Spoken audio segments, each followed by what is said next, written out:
Listen, this world's not going to get any better. Listen to me. Listen to me. Hear me. It's not going to get any better. I'm not trying to be cold. It's the reality of my life. It's the reality of a lot of people's lives.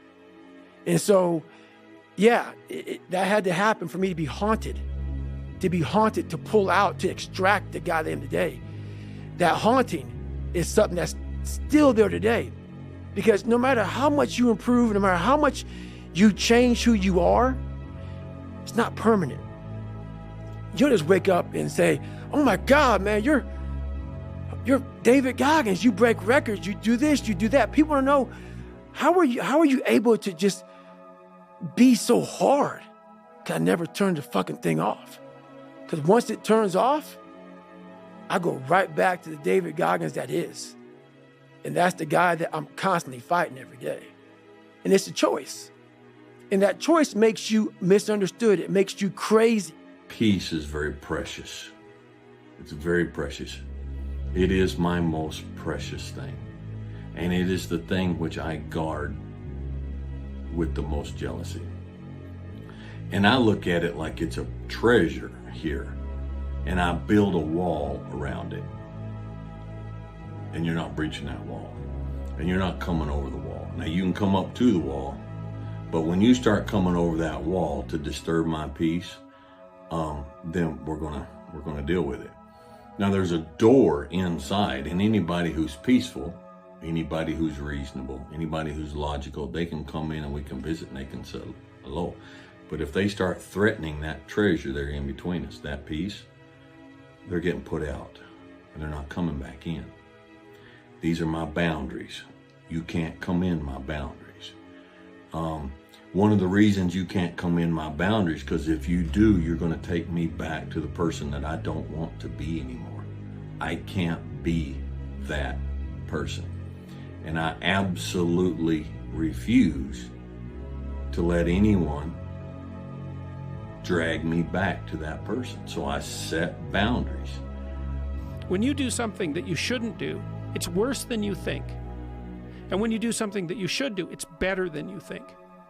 And so you think, well, this is why I've been telling people, well, clean up your room. It's like, well, your room is actually networked too. It's not that easy to clean up your room, to set it.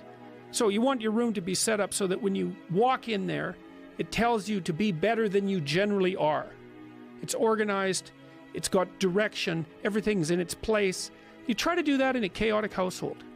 You know, I've watched people do this because I had students do these sorts of things as assignments. I'd say, look, pick a small moral goal, clean up your room, and just write down what happens as a consequence. So maybe these are students in a chaotic household. The whole place is a bloody mess. No one's taking any responsibility for anything. And so they decide they're going to start to clean up their room. And then the people in the household notice. Well, the first thing they do is get pissed off. It's like, who do you think you are? Like, you think you're better than us? Why do you think this is worthwhile? Who died and made you God? All of that. So just by trying to organize this little part of their life, they immediately run into the people whose actions they're casting in a dim light by trying to improve themselves to some degree. They might have to have like a thorough war in their household to be allowed to do something as simple as keep the room orderly. They'll find out very rapidly that A, that's way more difficult than it sounds, and B, that the consequences of it are far more far-reaching than people think. So that's quite fun. You know, because maybe part of it is that like everything around you is full of potential. Everything. Maybe more potential than you could ever possibly utilize. And so maybe all you have is this little rat hole of a room in some rundown place in the world. It's like, fix it up.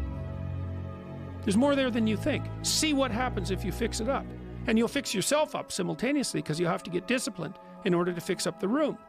And then you have a fixed up room and you'll be a more fixed up person. It's like, you think that nothing will happen as a consequence of that? It's like all hell will break loose as a consequence of that. I'm proud of you. I'm proud of you because I know how hard it is to take care of ourselves. You know, I know how hard it is to take care of ourselves. I know that for me, I never wanted to take care of myself because if I took care of myself, then I was doing somebody else's job. Instead, I just always wanted to show you how much I was hurting, you know? And so starting to take care of myself was doing the opposite of that. And it was the opposite of the whole thing that I like, oh, you're going to see, when you look at me, you're going to see how much I hurt, you know? And starting to take care of myself is a total opposite of that. So I hear that in you today, and I'm thankful for that, man. I really am. And I'm grateful that I have moments like this. These are moments that mean something to me, you know? Two guys trying to be honest and not even being gay and just being honest. Because these are moments I never had as a child. There was never any peace in my house. There was never a chance for anybody even to listen or to be heard. There was never even any piece of space to think or to feel. There was no space for that.